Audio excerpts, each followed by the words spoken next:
you so much for everybody for joining us this afternoon. It's really been a pleasure to be back at the conference today, sharing ideas, really getting back in touch with old peers, meeting so many new faces, and really the new faces which are shaping our industry. So, I mean, being a part of Build to Rent means leading at the forefront. And for a long time, we've had so many conversations about the fabric of our industry.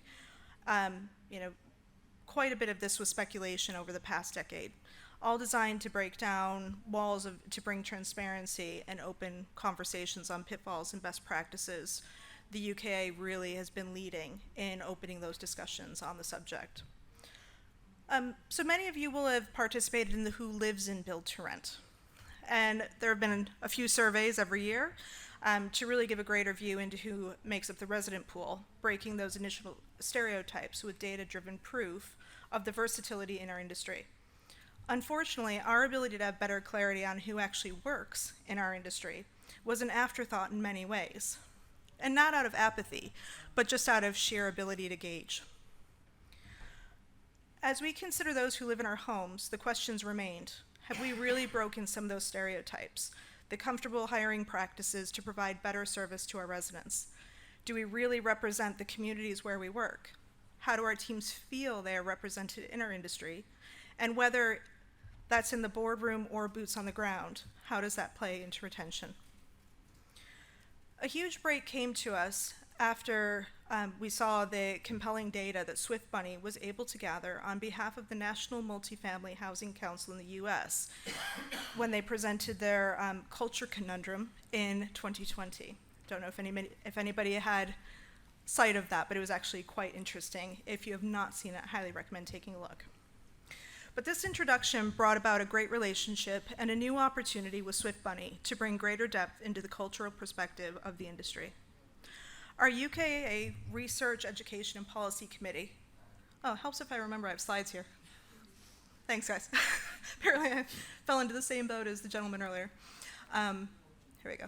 So you can kind of see the cycle of how things worked through. But the UKA Research, Education, and Policy Committee worked very closely to launch our inaugural DE&I survey here in the UK at the end of 2021. We shared those results through the spring, and then we also had a further webinar to really engage with our different peers. This year, because we had such strong response to the quality of data and feedback, we proudly launched the second annual survey in conjunction with the US National Apartment Association and Swift Bunny in September. The full report will be available for all in December and is complimentary for any UKA member. We will give you a couple quick views into it, but we're not going to dive too much into the data because, trust me when I tell you, their presentation would blow mine away. And as a bit of an overview for those less familiar, this survey allowed for a fully anonymized data pack to be collected via a company-specific link. This information was aggregated, and those companies with more than 10 participants, to maintain confidentiality, received a personal report which is inclusive of specific feedback. For those of you who engaged, these will be distributed this week. The survey consisted of 18 core questions which were measured by both agreement as well as importance, along with a series of demographic queries. Respondents could decide if they wanted to answer questions if there were certain things out of their comfort zone. I am excited to announce that this year, we saw a rise in companies participating, more than doubling from 13 to 29, and we saw a broader span of respondents as well, 37% being from our supply partners, and 63% from property managers and investors. Of these respondents, 70.3 were employees, and 29.7 were executives within their respective organizations. These next slides reflect data related to some of the demographics mentioned earlier, and there will be plenty more in the report, across age, where people are living, so on and so forth.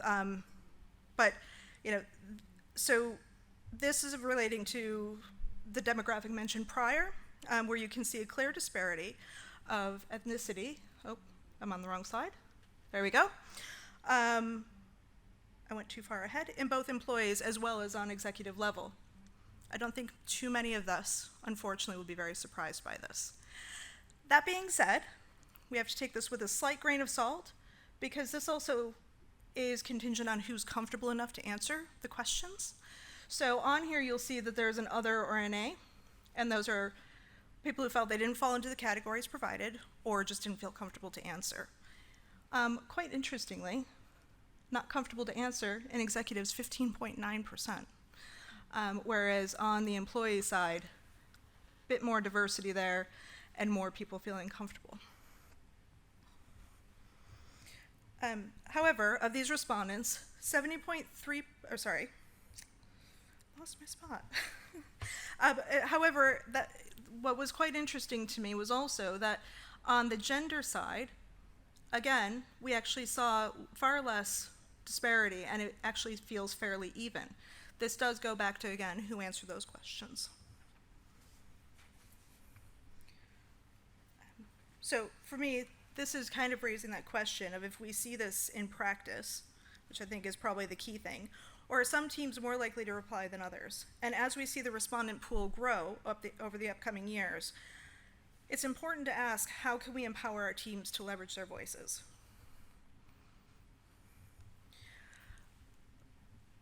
In the survey, one of the key elements that I mentioned is that we do receive direct feedback.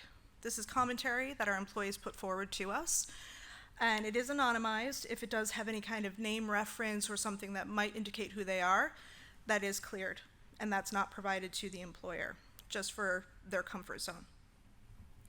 However, the most important thing to think about is that while the numbers definitely paint a picture, the personal feedback is more compelling and really the meat on the bones of what we hope to see. Without this, it's us guessing what our teams really feel and think. And needless to say, that can be quite a bit subjective. Most importantly, it's also our responsibility to take this information, create actions, and address the feedback to show our teams who have participated that we hear them and appreciate their voice. As we know, in any relationship or an environment, when we do not listen, or if it's perceived that we are not taking feedback to heart, people will engage less and stop talking about their ideas. We cannot take our team's silence that all is well.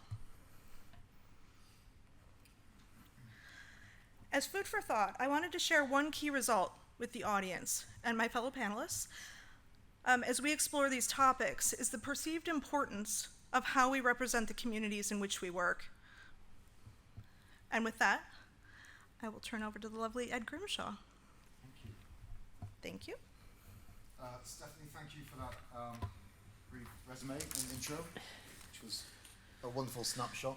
I think something that we were talking about only last Friday was that this is a topic that we could have a real kind of key study day on.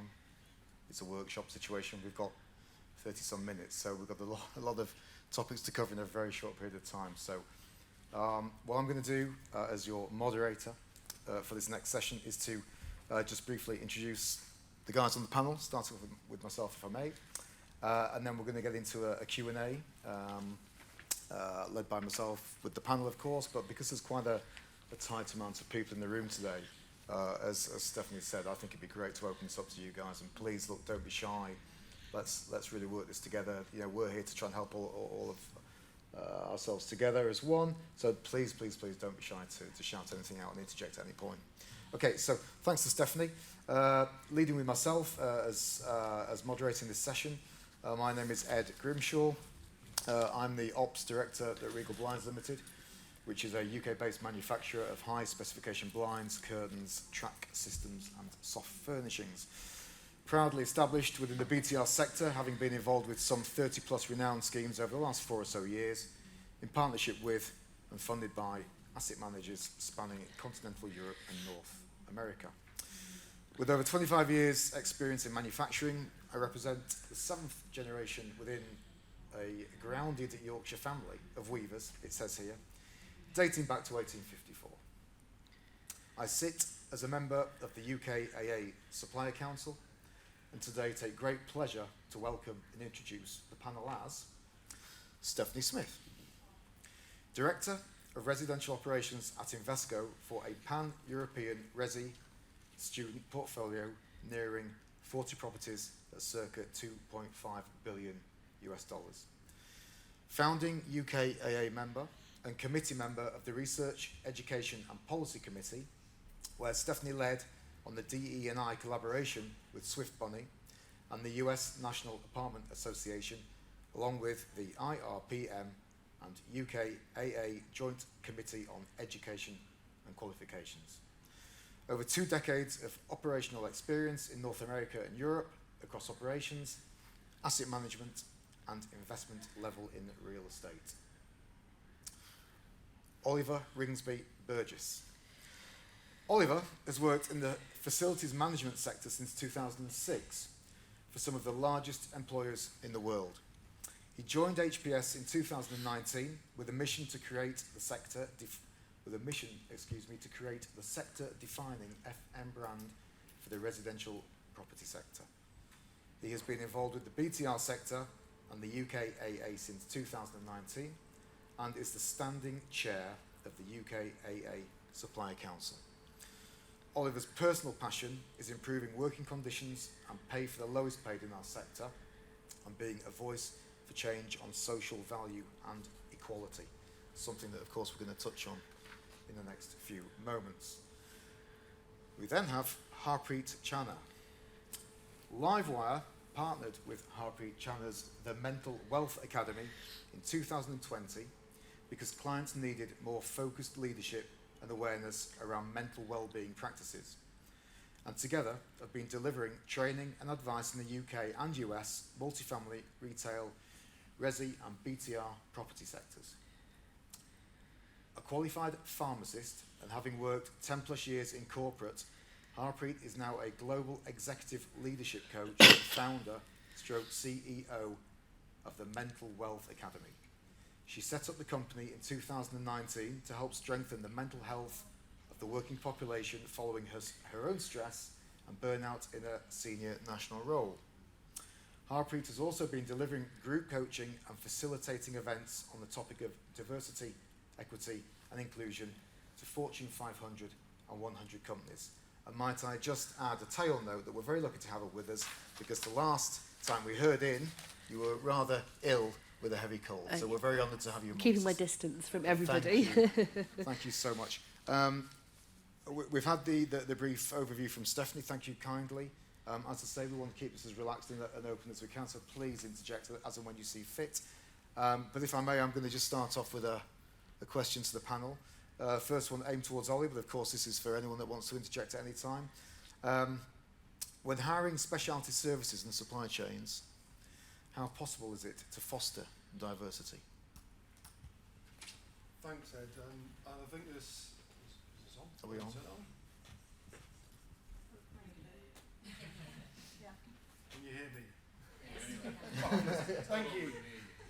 For like Harry Potter, can you see me? Can you hear me? No, so look, we'll start with the main question of the session, who works in BTR? And I think it's one of those, we come to these events and very naturally they're very supplier investor led, and you know, as it should be, and that's what we're here to be educated about. But if you actually go to the roll call of the UKAA, I think it's an unknown thing that 60% of the members of the UKAA are actually suppliers.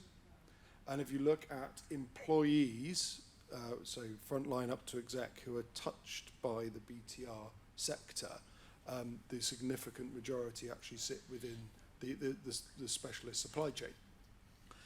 So first of all, I think one is really important to that. So who works in BTR? Well, it is obviously, you know, people who work for operators directly on site. It's people who work in the head offices of operators. But it's also somebody who's making curtains and blinds at a factory in Yorkshire. Mm-hmm. It's somebody who's working as a mobile engineer going around looking after HVAC units. You know, so we've really got to broaden our perspective over who works in BTR. So when we're talking then about sort of the diversity, equality and inclusion. So you asked a question about diversity. Now, if we actually look at that, the majority of employees within the supply chain of BTR, diversity isn't necessarily the challenge, because particularly when we're looking at sort of frontline colleagues in these roles. And I'll look at my own business because that's, you know, the facts I have. We have 27 nationalities represented within our business, within the front line. But the challenge for me and the challenge for the sector is more about how do we ensure the equality and the inclusion of those individuals. So we're fortunate to start with a diverse base, but actually the real challenge is how do we create career pathways? How do we ensure that everybody working in this sector, whether they're either, and when I'm looking at these roles, they could be in-house, so things like cleaning, concierge, they're just as likely to be in-house as outsourced. But how do those lowest paid and the most diverse group within the sector have the opportunity to be included in the growth and the aspirational side of build to rent, you know, and whether that's going to be driven by, and I've spoken previously at previous conferences about this, about the real living wage, about the London living wage, about us as a sector prioritising the from an equality perspective, the right to earn a real living wage in whatever role you're playing in the BTR sector, or whether it is going to be more, and we heard about this earlier, about mentoring, sponsored learning and career pathways. So I think we're always keen to look externally for recruitment from our organisations, when actually a lot of organisations, particularly where they have what I would class as frontline colleagues, look internally and actually look at how can you nurture the talent from the ground up within your organisation, because trust me, from my own experience, you will create the best employees and the best colleagues you've ever had, because they will be more motivated, more committed, more on brand, and want to be part of your ongoing journey, and they will deliver the most exceptional service to your clients, whether you're in my shoes and the operators are my clients, or whether you know, you're an operator and you're looking at investors and residents as your clients. Those are the people who are really going to sort of push that agenda. So, Okay. to answer the question again, I don't think diversity is necessarily the challenge, but it's, you know, but it's weaponising that great quality through the great quality that we have at the front line through inclusion and equality, and making it important. Thank you. So kind of just feeding on from that, Harpreet, if I may, how would you advocate for oh, bless you, okay. How would you advocate for DE&I with colleagues who maybe might not even understand its importance? I think one of the key things is, whenever we start talking about DEI, one of the things that I've noticed is that there's a lot of discomfort around it, okay? And particularly, you know, from the populations that might not be as, that are not the minority, let me put it in that way, let's say. And I don't just mean race or gender, but we have to actually look outside of just race and gender and age issues. It's also looking at neurodivergence, it's looking at different levels of seniority, it's looking at different operational areas, and actually are we covering diversity across the board, not just the ones that we know about, which is generally age, sex, you know, and race.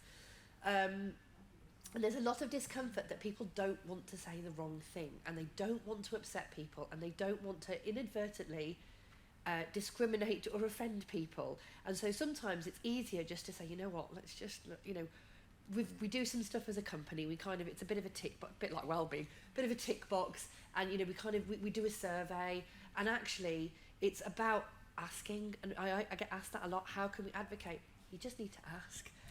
And it goes both sides of the coin. You need to ask the minority population and the majority as well, in terms of, look, what can we do to try and raise the importance of this? And I think a lot of the time, and I'm speaking as a woman of, you know, Indian origin, and I particularly when I was in my sector, a senior leader, there were very few people that looked like me, and there were very few people when I looked above me for me to actually try and see as a role model or as a mentor. And I've taken my job since being in that position. I do a lot of mentoring now myself, understanding that the people coming up behind me need to see somebody like me in that position and understand that they can do it too. And so trying to understand the importance of it is understanding not just what the minority populations think, giving them a voice. So surveys are great, but a lot of it is, it's anonymised. You've just said people aren't always feeling comfortable to answer those questions. So how can you best give a voice to those people? And we need to include the majority population in that too, because once they start to understand the view of the world from their eyes, it's a very, very different proposition. And you can actually incorporate things like allyship and allyship programs, where you've got people that are in the majority helping the people that are in the minority, and working together to try and really foster a really good environment of DEI.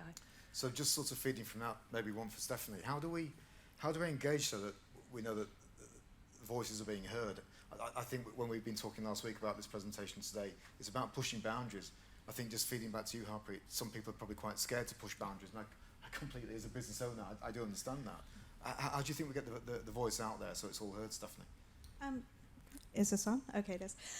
I think that first we have to overcome some of the nervousness. When we think about DE&I, that feeds very heavily into the S in ESG, and a lot of times in this industry, we always talk about the S as it applies to the people living in our buildings, as opposed to the people who are actually working in our buildings or within our organizations. And we have a social responsibility to our own team members, and having those conversations, and sometimes, as Harpreet said, not being afraid to ask.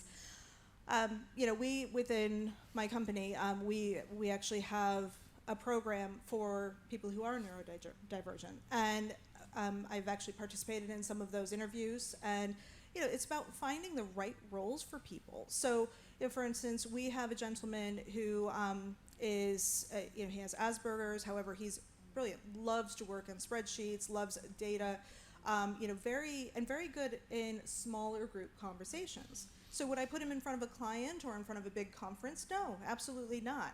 But get it, unless he wanted to, of course. But having that conversation very early with him about how do you work best? How can I help you? But I actually have that conversation with every one of my employees, to be honest, because there are things that maybe aren't apparent as far as some of the categories that might fall within, areas that they're comfortable or not to discuss. So I think that we have to not be afraid to open the door and start somewhere. Start with those conversations, even within, for instance, we have an international women's network within the organization. I absolutely love it. Amazing women. We have mentorship programs, all of that. But off of the back of that, there's also a group for perimenopausal women.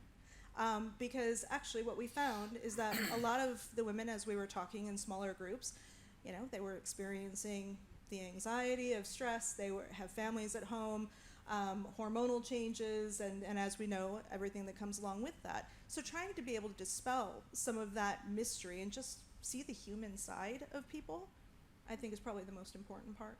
Okay, thank you. Oliver, how would you eliminate bias from your staff sourcing programs? Well, that's not an easy one, is it? No, so I think first of all is accepting that it's okay to not be very good at recruitment. I'll be honest, in my career as a business leader, I've probably got about a 50-50 success rate in, and I'm focusing on senior hires here. So I'm without it sounded like Alcoholics Anonymous, I'm Oliver and I'm bad at recruitment. But what that's done is it's empowered me to get other people involved. And I can only offer a personal answer to this, and it's what we kind of call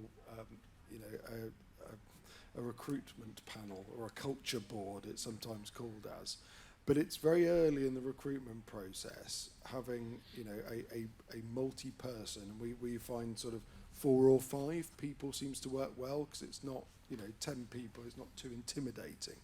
But what you do is you very intentionally select different people, so people with very different outlooks, and it can be based on what the types of diversity we're talking here, but it's just as important to have diversity of thought, background, experience, as much as gender, race, culture, because actually what you want is you want to get different perspectives in the room, but also look up and down your organisation.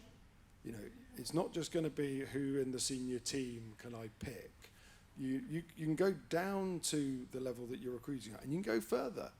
And actually, it's incredibly interesting when you start to involve people in a process that could be managed by the person who's going to be hired, and you get a very different response, from the person being interviewed as well.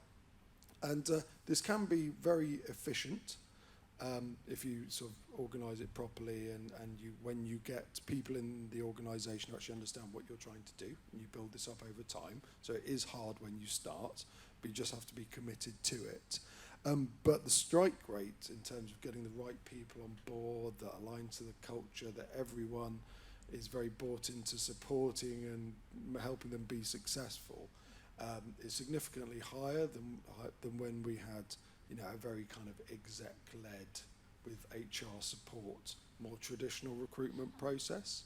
And I will say very genuinely, we've recruited people that I wouldn't have brought on personally, but they've actually been very successful in their roles. And I'm really, so as a senior leader, you've got to have the faith in the process and trust your colleagues. Say, and whether bias is playing a role in my personal decision or not, I can't say. It's not intentional bias, I would say. Yeah. But actually, we are making better decisions as a business involving different people. But again, in terms of diversity, it's just as important to think diversity of thought and approach. And the way somebody put it to me, actually, our head of people said, you know, you're plugging your own personality gaps. There are things I'm stronger at, but there are things off the back of that, and present company accepted, but potentially employers are just not ready for DEI. Is that a fair comment? Is that to me? That's it. Anyone in the room who wants to take that? Are employers ready for DEI? Employers or employees? Well, yeah. Well, it's a fair point. Yeah. I'm going to.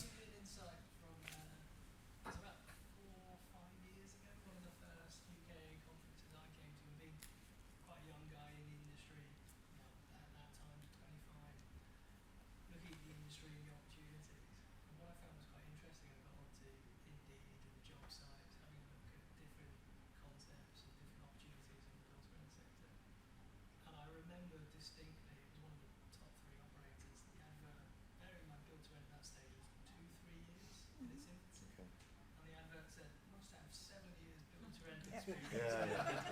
But I just thought that was so funny, and then coming today and seeing the mix of people here today, and I've worked over a number of different sectors and seeing people representing from so many different sectors. We've come a long way, and I think that's testament to Build to Rent growing and looking outside of its Pushing boundaries again. Yeah. Pushing boundaries. I think that's a perfect point, because actually, you know, you kind of go back to the job specs, and job specs to me are a guideline, and at the bottom there's and whatever else it takes, you know, because you're trying to move together in a vision, and it has to start also with hiring and engaging with your HR team, because to be honest, for a role that I was hiring for, I actually had almost all the same CVs put in front of me, and it was all the people who went to this school and had this qualification and da-da-da-da. And I actually ended up choosing somebody. I took a long shot, chose somebody off of our I-2020 program. For those of you not familiar with it, it's a fantastic organization. They go out to the schools, they open doors for opportunity. All of these people who might not normally think about joining the real estate market, or and they have brought in people for marketing, of course, analysis, but we actually have a gentleman who's in engineering who joined the company recently. But I took a chance with this one gentleman, younger guy, very, knowledgeable, very personable, newer to the industry, of course. And actually, I have to say that he's performed exceptionally well, and we've been able to nurture him, not just in the analysis role that he was brought in for, but actually, he's now taken on fund operations as well as asset operations and fully comprehends it. So it's about finding people outside of just the norm. Now, I'm not saying that that person who went to this school won't be a fantastic fit, but we really as an organization need to think about how we get people into our organization, or into our industry, not just because we need to stop cannibalizing from one another, but also because they bring a fresh perspective into this industry. And, it's going to make us better in the long run. Okay. Can I just come in there as well? Sure. If we're talking about diversity and equity in terms of hiring, the CVs that you had, did you know what their names were? Did you have any pictures? Did you know if they were male or female? Do you know what's funny is that for the I-2020 program that I opted for, no. Uh-huh. What they did was they wrote an essay. and then they talked about their skills, and they had done a little bit of like a skills analysis test, but it was all blind. However, with the CVs, yes, I did see all of that, and so you could kind of get that feel for the direction that HR was going. They were kind of going for that stereotypical who you'd expect to see in an investment firm type of approach. But you know, another organization that I've worked with in the past is Project Destined, and they bring people in from so many different aspects of the business and open doors where maybe they wouldn't have been exposed to certain types of organizations in the past. So I think there are so many really phenomenal programs out there, and you know, the UK actually is looking into how we try to start up an internship program and make that accessible for all of our members. Small steps. Yeah. Small steps.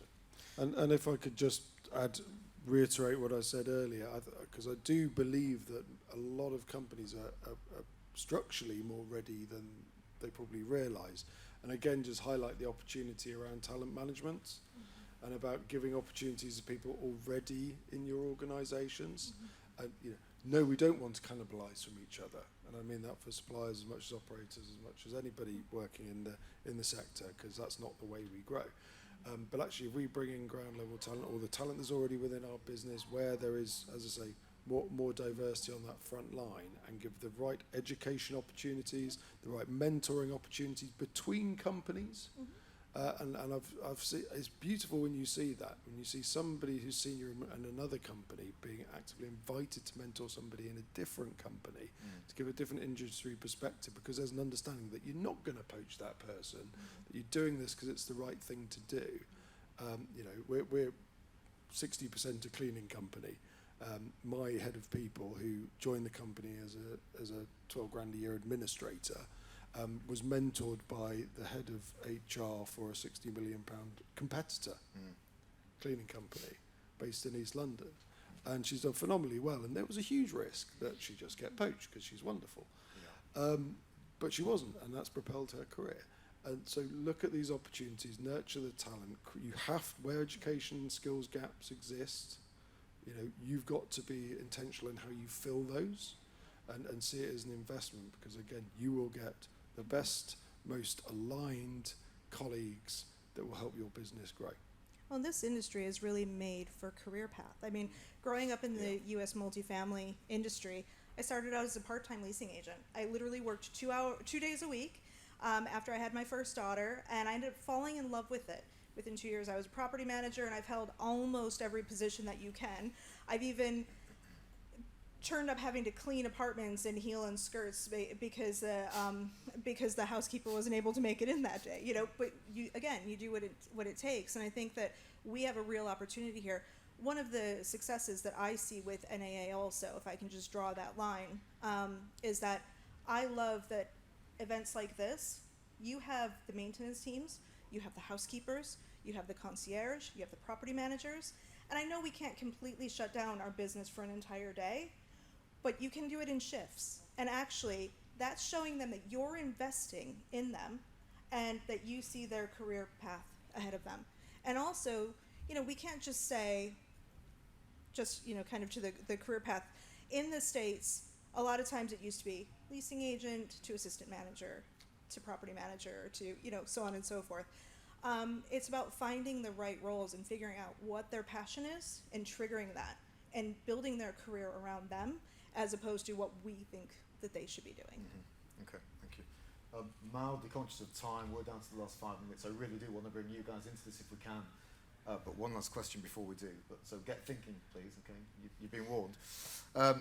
Harpreet, I think it's clear from the stats that the frontline employees have much more diversity. How do we drag that into the boardroom? There's a couple of things that we can do, and just thinking about what my colleagues here were saying as well.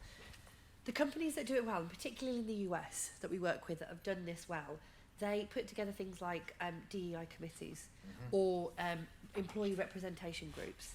So, and I don't just mean we just have a group for just women, or we just have a group for people of, you know, sort of a BAME background. You have allies within those groups as well, but it's understanding, this is what I was saying in terms of asking the question, what are the barriers that they're facing?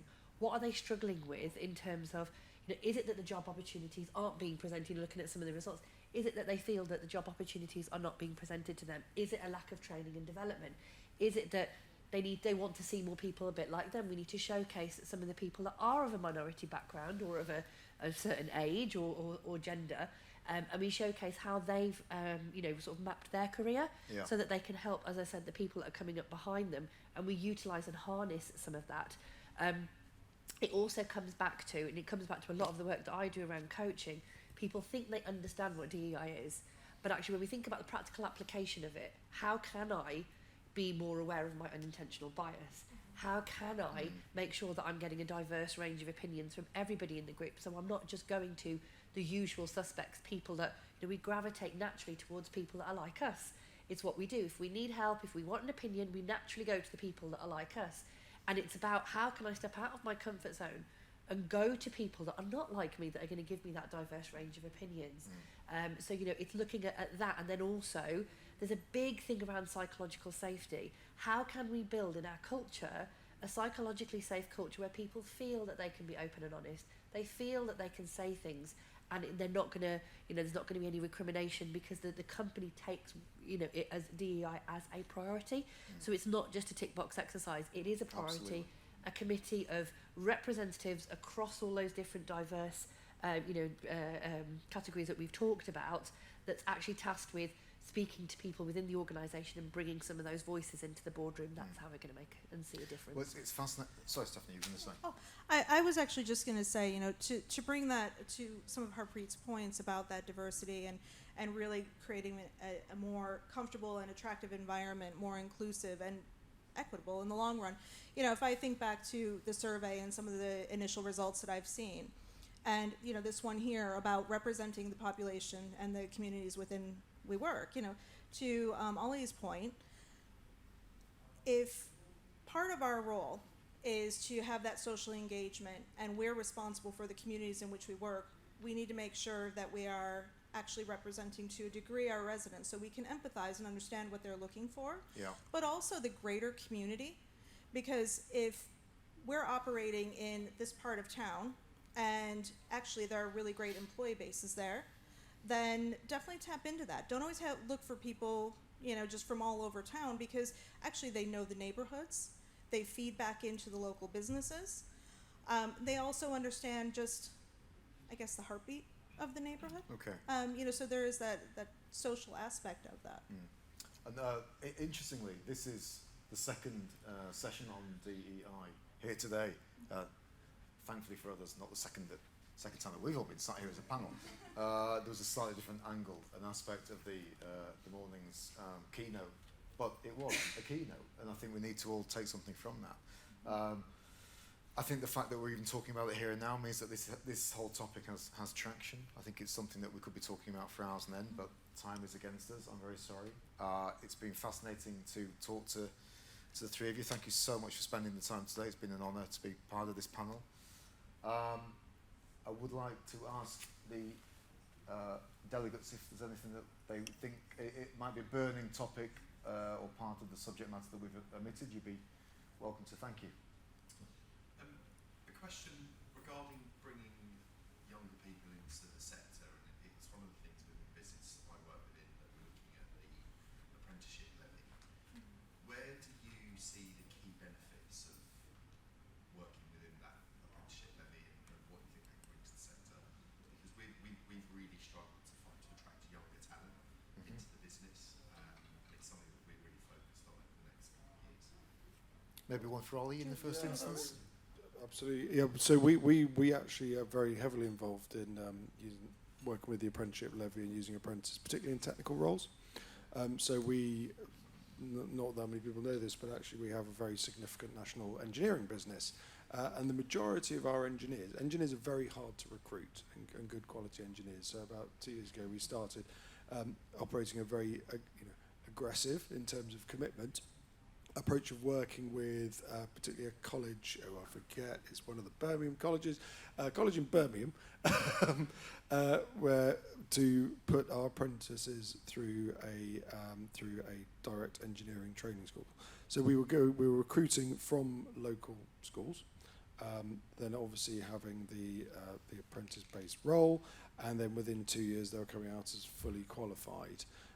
And then obviously they had a minimum commitment to the business, but we're probably getting about 65% retention rate past that into the organisation. And what we're now seeing is the first tranche of those are now moving up into, say, things like project management roles, into sort of more senior team leaders in terms of the engineering teams. But what we do find hard is to integrate that into the other parts of our business, where we're doing things like cleaning, security, concierge, our sort of head office functions. We do find that challenging. And actually, I think for any sort of more corporately structured business, it is difficult. So, but if it's something you do want to lean into, I'd look and see where you have the technical requirements, the technical expertise. I always like to say thank you for your session earlier this morning on building safety. It was very enjoyable, so thank you. There you go. Anybody else? Conscious of time, I think there's a 3 p.m. coffee session. Thank you. Gentleman said earlier about you're new to the industry 5 years ago, so don't want to age you now. You're still younger than I am. But I'm new to the industry as well. I've only been in it 2 years. I come from a completely different field, and real estate to me had a reputation of being from a certain part of central London, in between probably Maida Vale and Piccadilly. Sandwich in the middle there, of a certain demographic. I think that is real estate. Build to rent will be such a successful beast. They will overtake, and it will bring in so many different skill sets, particularly hospitality, which I think is key. And as we're a supplier to the industry, I've joined, well, I say no real estate experience as such. We've got a whole team now that have come from lots of different other sectors that all come together to realise that actually we're talking about beds, living as an area. And I think that diversity and inclusion is only going to continue as the sector grows. But I'm the same as you, I walked around these events thinking, oh my God, what am I missing? Totally lost. But you realise actually you are bringing stuff to the sector that's new and a breath of fresh air. I think that will continue. Thank you. Yeah. Thank you for that. We appreciate that. Thank you. May I say another thank you, which Yeah. has a point, I promise. It's, look, as businesses, you know, it's very easy for D&I to be window dressing or to be a corporate tick. Yeah, very much. So, you know, partly a call to action, you know, and if, excuse my language here, but, you know, don't believe your own bullshit when you're talking about policies and approaches and stuff like that. And challenge each other. And I mean that as industry colleagues as much as internally. We had a great sort of briefing session ahead of this, and I want to thank Harpreet for challenging me, because we were talking about the survey at the start, and I'm very guilty of my organisation having a very poor response, because we were going through a bit of a restructure. We were doing an office move from London to Birmingham, and there was a lot going on, and it wasn't prioritised. And I said that on the call as a statement of fact, sorry, but it wasn't prioritised at that time. And you know, Harpreet didn't let me get away with that. It was, why wasn't it prioritised? We should probably talk about this. Yeah. And it was right, and I've been thinking about that a lot since, and it was exactly the right thing to do. And we all need to do that with each other more, internally, externally, across the sector. I really would love to, forgive me for No. speaking over. So anyway, I'd love thank you, to be back Harpreet. here in 12 months' time. I'd love the opportunity with connections with Stephanie, who's on the higher echelons of the councils with the UKAA, and Brendan, to challenge that we have this session again and actually reflect and see where we are in the platform of today. Because I think 12 months, a lot can change in 12 months, and it'd be fascinating to just see how we can gauge that. I'd love to try and drive that with the UKAA if we may. Yeah, absolutely. And I know Swift Bunny is very dedicated to this. And actually, I think it's fantastic that North America wanted to also participate in this with us and benchmark so we can learn from one another. And I think that that's remarkable. And even as I said earlier, to go from 13 companies initially to 29 this year, while that doesn't sound huge, one, we're not obviously nearly as big as the American multifamily industry, but at the same time, just having more than double growth shows that we're taking those first steps, and we're dropping some of that fear of the unknown. And you know, let's be really honest, especially in the early days of build to rent, people were afraid to admit what they didn't know. Yeah. Let's just be really honest. And there's still a hesitancy to admit where we fell on our faces and pick back up. And we need to have those valuable conversations so we can learn and continue to progress. So, I mean, if you take nothing else from this, but I think actually there were some fantastic takeaways from my peers here, I do think that, really think in advance, plan, try to prioritize the survey. It does have its benefits. That direct feedback, sometimes you hear things, and actually, if you read some of the feedback that was on that slide, it was actually productive. It wasn't somebody complaining. It was somebody saying, you know what, these are my suggestions. And one person even said on the feedback, they're changing our uniforms so we can be more comfortable and fit better into the communities. And I think that there are some really powerful messages there. So let's leverage our team's voices. I think it's so important. And hopefully I get to see all of you as participants next year. And for your comfort, I do not even see your personal results. I only see mine. Yeah, the topic certainly has traction, and it's certainly compounding. So, it'll be fascinating, I think, to have the conversation in 12 months' time. We've got to go because it's coffee time. I think some of these guys might want to be ready for a drink. I want to say personally thank you for bearing with me, but more so, it's been an absolute pleasure to have Harpreet with us, Oliver, Stephanie, of course. Absolute pleasure to be amongst you. It really has been. Not just today, but this last few days as we've been working together. Thank you even more for the delegates, the audience. It's been a pleasure. We hope you've got something out of this, and enjoy the rest of the afternoon. Thank you. Thank you for joining. Thank you as well. Oh, no, thank you. Thank you for That was moderating. great.